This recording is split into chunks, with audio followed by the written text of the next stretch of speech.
Halo guys, welcome back to my channel dan YouTube Privasan AKA. Dan pada kesempatan kali ini kita mau ngopi. Apa itu ngopi? Ngopi adalah ngobrol happy dengan tema kuliah di jurusan Ilmu Pemerintahan. Nah, jadi kita di sini kedatangan narasumber dari Kak Aryo. Kita di sini bakalan ngebahas terkait banyak hal guys. Baik itu dari prospek kerjanya ngapain aja, kuliahnya seperti apa, dan tentunya masih banyak lagi. Oke, saya ingatkan kembali bagi teman-teman semua yang belum subscribe channel YouTube ini, silahkan di-subscribe terlebih dahulu agar nantinya menerima notifikasi ketika kita mengupload video terbaru. Seperti apakah keseruan ngobrol happy kita pada hari ini? Pokoknya langsung aja check it out. Halo Kak Aryo. Halo Kak Rifa, senang bertemu kembali nih, Oke, walaupun via siap. Zoom. Gimana nih kabarnya Kak? Alhamdulillah baik. Kak Oke, Rifa gimana kesibukannya? alhamdulillah saya juga baik juga. Ini habis kerja tadi. Baru aja selesai. Oke Kak, jadi kan kita Oh kemarin iya. dapat request dari teman-teman semua terkait dari Kak buatin video dong terkait dari kuliah di jurusan ilmu pemerintahan tuh ngapain aja. Nah, kebetulan kan kita ibaratnya punya teman dari Kak Aryo yang sampai saat ini masih kuliah di jurusan ilmu pemerintahan di Universitas Diponegoro, dan kita berharap di sini buat Kak Aryo tuh mau sering-sering ke teman-teman semua terkait dari sebenarnya kuliah di jurusan ilmu pemerintahan itu seperti apakah sih, biar agar nantinya teman-teman semua itu punya gambaran buat kuliah ke depannya kayak gitu. Oke, namun sebelum itu bisa nih Kak dari Kak Aryo buat perkenalan dulu Kak, biar nanti teman-teman juga ibaratnya kenal dari Kak Aryo gitu Kak. Oke, selamat malam semuanya. Assalamualaikum warahmatullahi wabarakatuh. Perkenalkan nama Waalaikumsalam. saya Arisya Dwi Pradana. Saya rekan dari Rifah San Aka. Oke, Panggilan oke. akrabnya Rifa ya. Iya, iya. Jadi Kak Rifa ini saya kenal di Menwa, satu angkatan dengan saya. Saat ini saya masih kuliah di semester 7 di Universitas Diponegoro, jurusan Ilmu Politik Pemerintahan angkatan 2018. Dan saat ini saya sedang melaksanakan magang juga di Semarang. Mungkin kurang lebihnya seperti itu dalam perkenalan. Tapi kalau saya asli Karanganyar, Oh, oke, oke. Soloraya lah. Mantap, mantap. Kalau dari apa namanya jurusan ilmu pemerintahan itu di Undip masuknya fakultas apa, Kak? Ilmu pemerintahan ini Fakultas Ilmu Sosial Ilmu Politik atau yang biasa disebut FISIP kalau di Undip. Oke, itu kan tadi apa namanya sempat disinggung juga terkait dari jurusan politik pemerintahan. Nah itu sebenarnya itu nih jurusannya emang murni dari ilmu pemerintahan ataukah emang dari jurusan politik atau gimana, Kak? Oke, sebelumnya Kak Rifa ini sekitar berapa ya, 5 hari yang lalu atau 4 hari yang lalu menyampaikan saya untuk berbagi sharing di sini. Sebelumnya di sini saya juga masih belajar dengan Kak Rifa, dengan yang lainnya juga terkait sharing ini. Jadi saya memberikan di sini kita sama-sama belajar, sama-sama mencari ilmu untuk ilmu politik pemerintahan. Kalau biasanya dulu pada saat saya daftar sih namanya ilmu pemerintahan. Tapi saat ini kalau di departemen itu namanya Departemen Politik Pemerintahan dengan gelar nantinya pada saat setelah lulus itu SIP, S.IP, karena ada yang berbeda juga ya, nanti ada S.I.P itu beda juga. Kalau S.IP itu sarjana ilmu politik atau bisa juga sarjana ilmu pemerintahan. Tapi kalau S.P ulangi S.I.P itu kalau tidak salah itu sarjana ilmu perpustakaan. Jadi teman-teman juga jangan sampai salah uh, itu melihat bahwa itu gelarnya SIP ya Mbak, itu langsung merujuk ke sarjana ilmu politik atau pemerintahan. Bisa juga ke sarjana ilmu perpustakaan. Oke, Mungkin berarti itu Kalifa. ya. Jadi berarti di sini tuh ibaratnya kayak apa ya, di Undip itu berarti S1 ya Kak, bukan di 3 gitu. Ya, strata 1. Oke, siap-siap. Benar Kalau terkait sekali. dari ini Kak, sebenarnya kan kuliah tuh banyak banget jurusannya, ada kesehatan, ada peternakan, tapi kenapa sih kok dari Kak Aryo itu memilihnya jurusan ini Kak? Kenapa nggak yang lain aja? Alasannya kenapa Kak?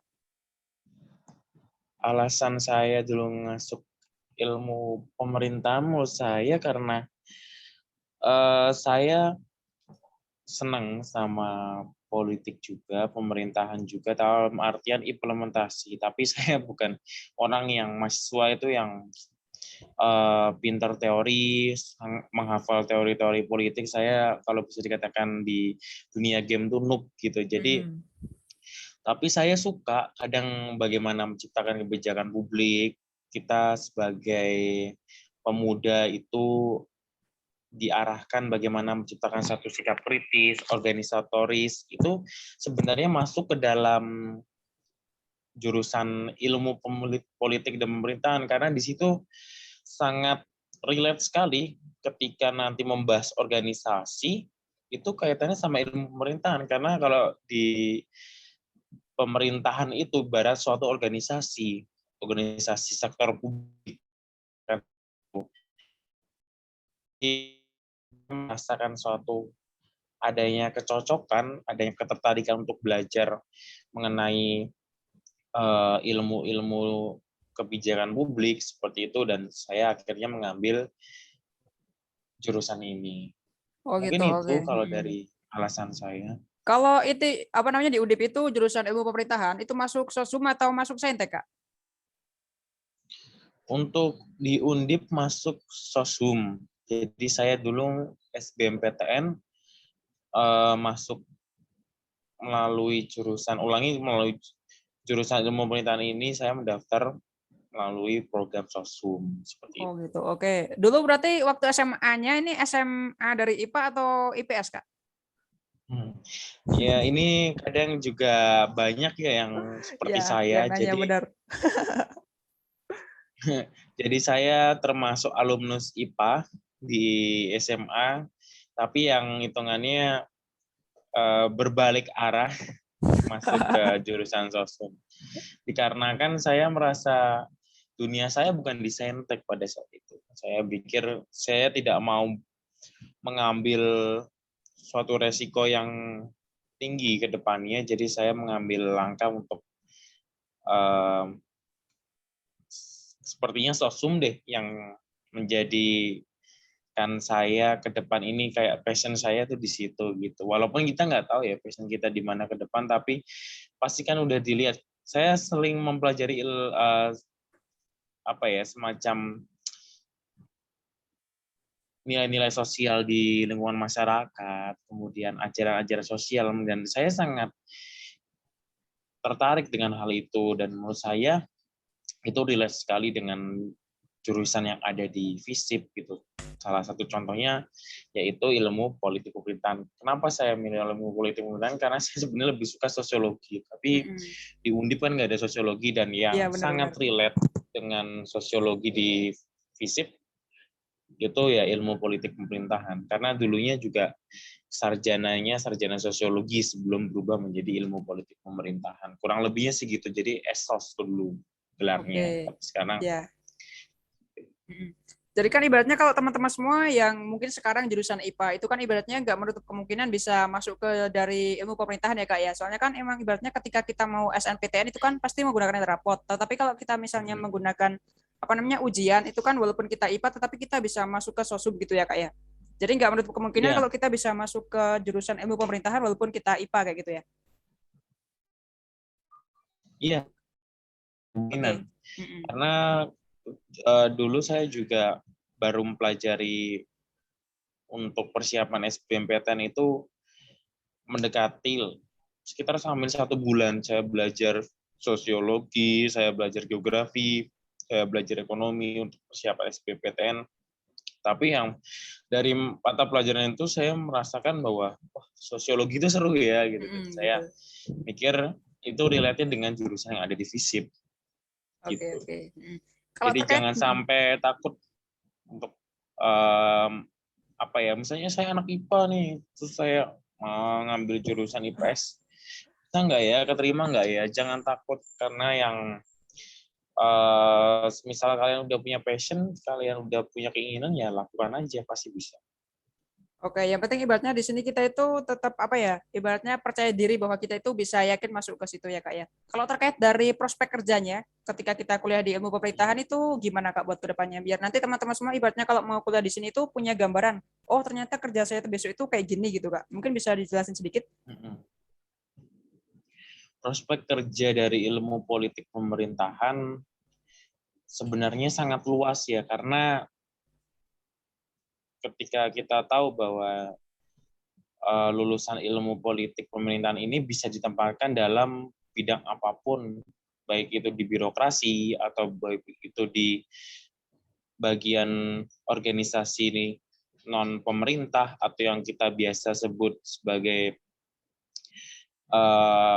non government organization atau NGO seperti itu, atau bisa juga di bagian entrepreneurship juga pun bisa. Banyak jadi alumni-alumni kami juga yang menjadi wirausaha atau memang yang menjadi politikus murni pun banyak. Jadi sebenarnya ruang lingkup kerjanya sangat luas, tapi bagaimana kita mengasah antara ilmu yang kita miliki, disiplin ilmu yang kita miliki itu tidak berjalan sendiri. Jadi kita harus punya pendamping ilmu-ilmu lainnya agar bisa dikolaborasikan, dan itu sangat menjadi suatu hal yang privilege ke depannya ketika kita punya kemampuan lebih, contohnya di IT, menggabungkan IT dan ilmu politik ini bisa menjadikan suatu nilai lebih ketika melihat sekarang tantangan dunia kerja yang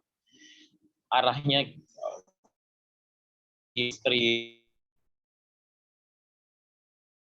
Jadi menurut saya sangat banyak ruang lingkupnya, tapi tergantung kita bagaimana menyiasati peluang yang ada. Oke. Kalau terkait dari mata kuliahnya, Kak, biasanya kalau kuliah itu kita mempelajari mata kuliah apa aja, Kak? Kalau dari sarjana ilmu politik strata 1 yang saya ampu ini mata kuliahnya banyak. Dari semester 1 diajarkan dasar-dasar ilmu pemerintahan, teori-teori politik, kemudian juga diajarkan kebijakan sektor publik, diajarkan juga mengenai manajemen sektor publik juga. Jadi banyak. Jadi arahnya itu ada beberapa konsentrasi di semester 2 yang diambil.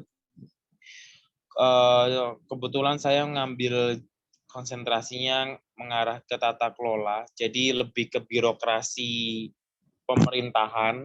Ada juga yang ngambil ke konflik sosial pun ada juga yang mengambil ke media, media dalam artian ini dari sudut pandang pemerintahan pun ada juga. Jadi sebenarnya dari semester 2 itu sudah terfokus masing-masing sesuai konsentrasinya, dan itu sesuai juga dengan mata kuliah yang ambil ke depannya. Seperti itu. Jadi banyak mata kuliahnya yang mengampu juga mengenai ilmu politik dan ilmu pemerintahan. Jadi ada penggabungan itu. Oke, berarti ibaratnya kalau semester 1 ini kan kita kuliahnya umum ya, Kak. Maksudnya kan mempelajari dari semua mata kuliah. Tetapi kalau mulai dari semester 2 nih, berarti benar mulai dari penjurusan kayak gitu. Kalau biasanya kan di apa namanya? Jurusan lain kan misalnya ada yang mulai dari semester 5 atau semester 6 baru mulai ke konsentrasi satu bidang. Tetapi kalau di FISIP sendiri ini emang mulai dari semester 2 gitu ya, Kak ya? Kalau di jurusan ilmu politik sendiri, semester 2 sudah dimulai sih. Jadi semester 2 saat itu saya sudah ngambil konsentrasi arahnya ke tata kelola. Dalam artian ini bisa dikatakan lebih ke menjurus birokrasi pemerintahan gitu. Ada juga teman saya yang ngambil ke saya lupa pokok dari konsentrasinya apa, tapi lebih ke konflik-konflik sosial. Contohnya bagaimana caranya manajemen mengatasi adanya konflik sosial yang ada di lingkungan masyarakat. Kami mendapatkan ilmu dalam suatu mata kuliah namanya manajemen bencana. Ada juga politik lingkungan. Jadi sebenarnya sangat luas. Tergantung kita mengambil suatu intisari ketika kita belajar di ilmu politik itu arah mana, dan apa yang kita dapatkan itu pasti bermanfaat di lingkungan masyarakat ketika kita bisa implementasikan di masyarakat. Oke. Kalau terkait dari tugasnya, Kak, biasanya tuh ketika dosen itu memberikan tugas ke kita, apakah mungkin itu kita apa namanya ngebuatin proposal ataukah emang kita ibaratnya kayak menganalisis suatu perusahaan ataupun dari pemerintahan kayak gitu, Kak. Mungkin bisa dikasih tahu ke teman-teman biar ada mereka juga punya gambaran terkait dari tugasnya. Kalau kuliah di sini tuh ngapain aja biasanya kayak gitu, Kak. Oke, kalau rata-rata dari tugas yang diberikan selama saya kuliah 7 semester di ilmu politik pemerintahan, banyaknya mengenai bagaimana cara mengatasi suatu permasalahan yang ada, dan itu dibuat ke dalam suatu makalah atau sebagainya. Contoh saya berikan suatu tugas yang dari dosen sebelumnya itu pernah dalam, saya lupa dalam mata kuliah apa, kalau tidak salah itu kebijakan sektor publik atau manajemen sektor publik, saya lupa, tapi kita sebagai mahasiswa dituntut untuk membuat suatu perancangan konsep rencana jangka panjang ketika kita menjadi bupati, ketika kita menjadi wali kota di suatu daerah. Jadi menurut saya ilmu politik pemerintah itu sangat relate sekali dengan sikap-sikap leadership gitu loh. Jadi buat teman-teman yang mengatakan bahwa ilmu yang ada di kuliah itu tidak bisa digunakan di organisasi, itu menurut saya salah sekali ketika saya belajar di ilmu politik pemerintah. Dan karena saya pada saat ini melihat ketika dosen menyampaikan teori-teori leadership, kepemimpinan itu sangat relate sekali ketika kita bisa aplikasikan di organisasi. Oh, kayak Kita gitu. juga Oke. bisa aplikasikan di masyarakat. Oke. Oh, Jadi banyak, ya. gimana Lanjut. tadi Kak? Lanjutin. Jadi intinya banyak contoh dalam kepemimpinan ini ya. Ini kepemimpinan tuh ada banyak contohnya. Kepemimpinan karismatik, kepemimpinan transformatif, ada juga kepemimpinan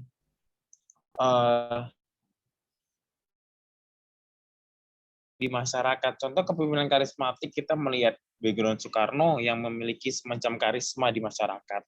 Itu suatu hal penciptaan karakteristik orang yang bisa menjadikan karisma ini bisa dinilai sama masyarakat. Transformatif pun ada, kepemimpinan jenis-jenis kepemimpinan yang lainnya pun juga ada yang itu diajarkan di salah satu mata kuliah di jurusan ilmu politik pemerintahan. Dan masih banyak lagi bagaimana cara kita mengatasi masalah, semisal contohnya kemiskinan yang ada di suatu wilayah. Apa yang kita ubah?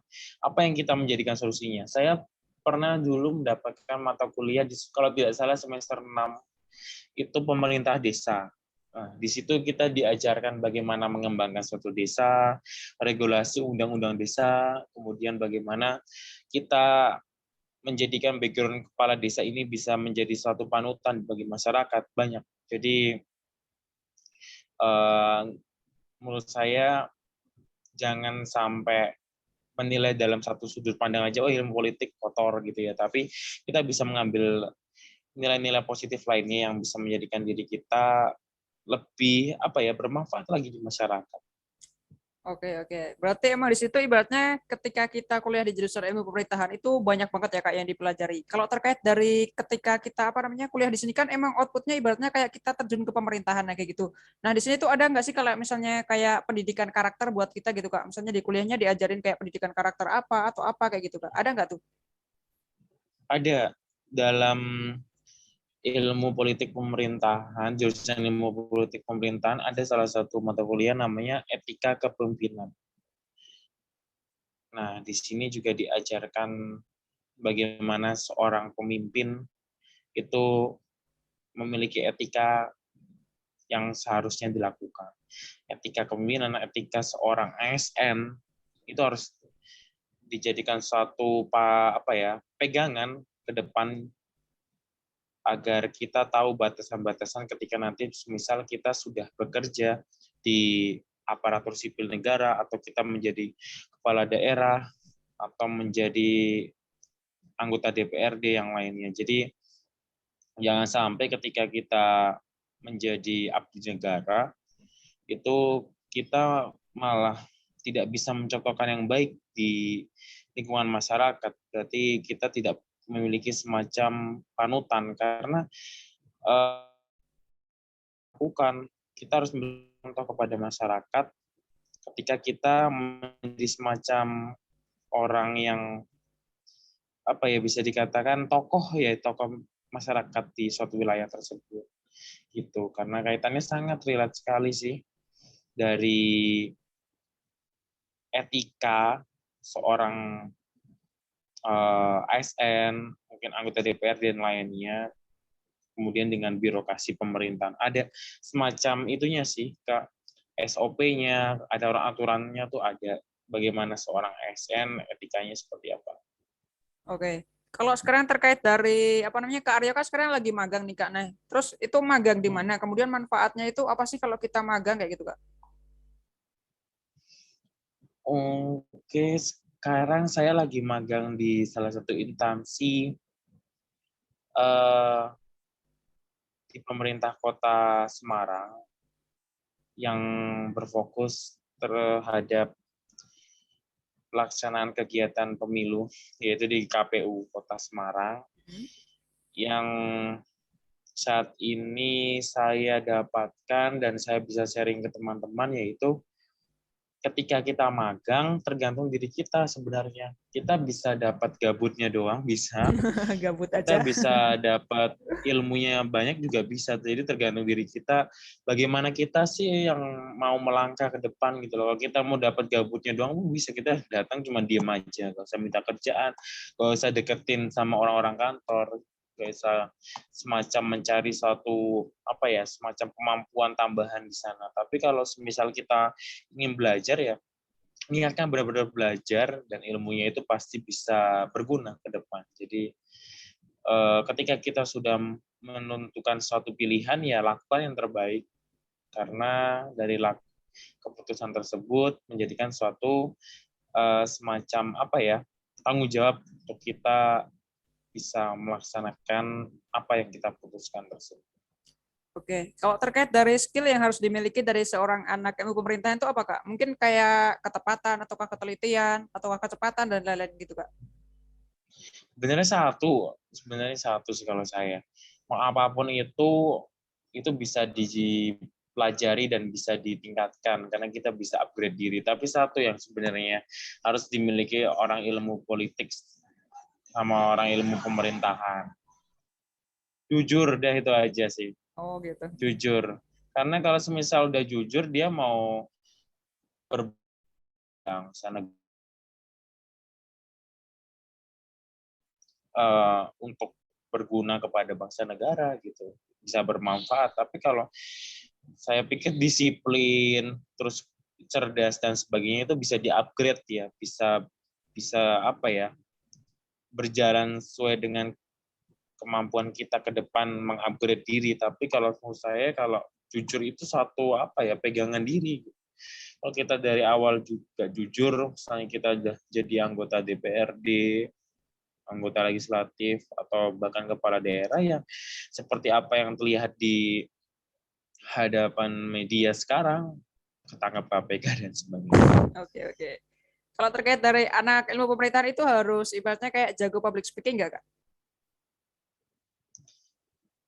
Ya, kalau dari saya sendiri tidak hanya ilmu politik pemerintahan ya, tapi karena di ilmu politik pemerintahan juga diajarkan, saya lupa kalau tidak salah itu mata kuliahnya itu semester 3. Namanya analisis teknik negosiasi. Jadi kita itu juga harus pinter apa ya, menyampaikan apa yang kita negosiasi kepada lawan negosiasi kita, dalam artian kita harus win-win solution, dan dalam win-win solution ini kan kita harus mempunyai public speaking yang baik, kita harus punya semacam mimik dan ekspresi gimmick kita, bagaimana cara kita bisa menyampaikan kepada audiens yang kita berikan ilmunya pada saat itu juga, atau kita juga bisa belajar kepada orang yang lebih memiliki banyak ilmunya, itu juga harus pintar public speaking. Bagaimana cara semacam apa ya, mengatur kosakata dan sebagainya. Jadi public speaking sebenarnya tidak hanya ilmu politik saja, tapi kalau menurut saya di ilmu politik pemerintah itu wajib public speaking-nya juga harus diasah. Saya juga masih belajar Kak, jadi kita sama-sama belajar. Oke, berarti baca di sini ketika mungkin teman-teman semua yang sekarang masih SMA ataupun SMK, ketika wah saya public speaking-nya kurang bagus, jadi minder nih mau masuk ilmu pemerintahan, jadi mereka nggak usah khawatir karena kan ibaratnya di sini ketika kita nanti di dunia perkuliahan ada tuh ada yang namanya kayak matkul buat kita ibaratnya kayak ngelatih ke public speaking kita ataupun juga kita ibaratnya apa ya besok ketika kita ikut organisasi ataupun sosialisasi di kuliah-kuliah itu ibaratnya kita bakalan dapat yang namanya kayak public speaking kayak gitu. Oh ya dari Kak Aryo ini kemarin ikut organisasi ya Kak ya?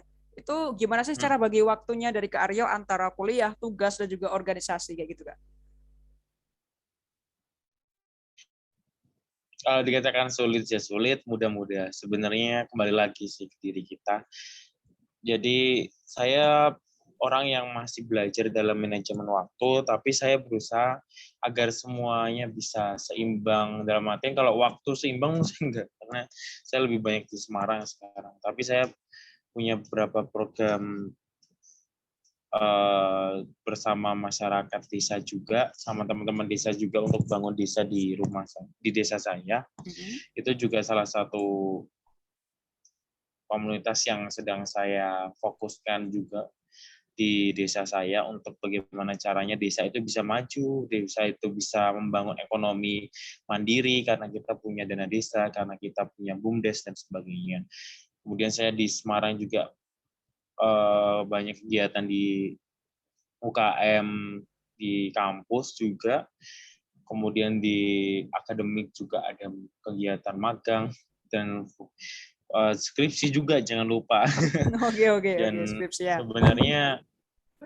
sebenarnya ini tergantung balik lagi sih ke diri kita bagaimana caranya kita bisa pinter-pinternya membagi waktu itu semua. Pasti bisa kok. Kadang orang-orang yang punya bisnis banyak aja sampai 4 sampai 5 aja bisa bagi waktu, masa mahasiswa yang kebanyakan rebahan nggak bisa bagi waktu, kan kita harus belajar sama mereka. Walaupun saya juga masih belajar, masih mohon saran dan kritiknya juga dalam apa ya, ya ke depannya karena saya masih juga berproses.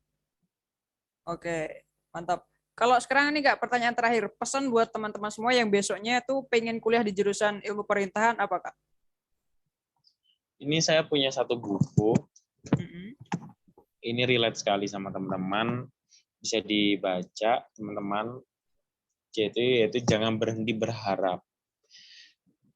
Di dalam buku ini itu menyimpan sebuah makna bahwa Allah selalu menyiapkan harapan di balik setiap persoalan. Jadi buat teman-teman ketika ingin kuliah di jurusan apapun, tidak hanya di ilmu politik pemerintahan, ya siapkan harapan dan keinginan terbaik kalian, dan semoga hal itu bisa didengar sama Allah. Jadi jangan takut buat kalian bermimpi besar, memiliki keinginan besar, bahkan ketika dulu seorang Albert Einstein dan Mahatma Gandhi itu juga awalnya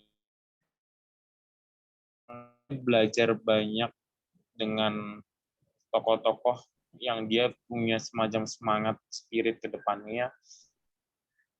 Intinya dalam suatu conclusion tersebut sih, jangan takut bermimpi dan jangan takut berproses. Karena proses itu bakal indah pada waktunya ketika kita melihat suatu hasil, kita bisa membanggakan diri kita, bisa membanggakan orang tua kita, bisa membanggakan rekan-rekan kita, sahabat kita. Itu jadi semangat kita ke depan. Jangan takut berproses, Oke, karena siap. anak muda itu harus berproduktif, harus punya semangat juang tinggi. Oke, ibaratnya di situ Gitu yang muda yang mungkin, Kak. berkarya gitu ya Kak ya. Benar, yang muda yang berkarya, tapi ini bukan iklan partai ya. Nah, benar. Oke, ada yang mau ditambahin lagi Kak sebelum kita tutup nih? Yang mau saya tambahkan mungkin terakhir sih, intinya teman-teman semua yang mendengar di sini sehat selalu, semangat selalu, jangan sampai lelah berproses. Kalau sekarang kan banyak ya penyampaian di TikTok, terus di Instagram.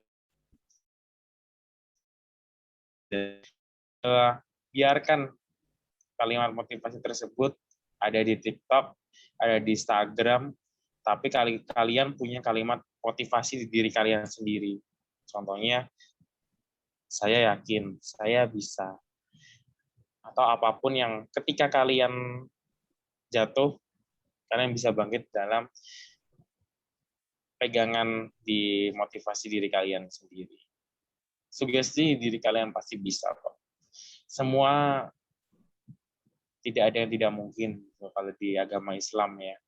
Dan tidak hanya di agama Islam, semua juga bisa memiliki keinginan. Nothing impossible ya kali Pak ya. Nothing is Ya, impossible impossible is ya. nothing. Oke. Impossible is nothing. Oh iya Iya. gitu. Intinya sih gitu sih. Jadi ayo kita sama-sama berproses, ayo sama-sama kita berkarya untuk menciptakan apa ya? Upgrade diri kita ke depan, terus juga kebanggaan diri kita ke depan. Yang terakhir sih, saya punya satu kalimat yang menjadikan saya ke depannya itu jadi pegangan saya itu migunaning tumrap mulihan. Kalau dalam kalimat bahasa Jawanya yaitu kalau yes artinya tuh dimanapun kalian berada, kalian harus bermanfaat bagi orang lain. Itu mungkin. Oke, siap. Oke, mantap sekali buat perbincangan kita hari ini terkait dari kuliah di jurusan Politik Pemerintahan. Nah, ini apa namanya? Saya ngucapin terima kasih banyak buat Kak Arya yang udah nyempetin waktunya buat kita ngobrol-ngobrol di sini terkait dari kuliah di jurusan Ilmu Pemerintahan itu sebenarnya ngapain aja. Semoga video ini bisa menjawab dari pertanyaan teman-teman semua terkait dari video kuliah di jurusan Politik Pemerintahan itu seperti apa kayak gitu. Oke, terima kasih banget buat teman-teman semua yang udah menonton video ini sampai habis. Pokoknya jangan lupa like dan juga subscribe channel YouTube ini dan juga see you the next time video. Dadah.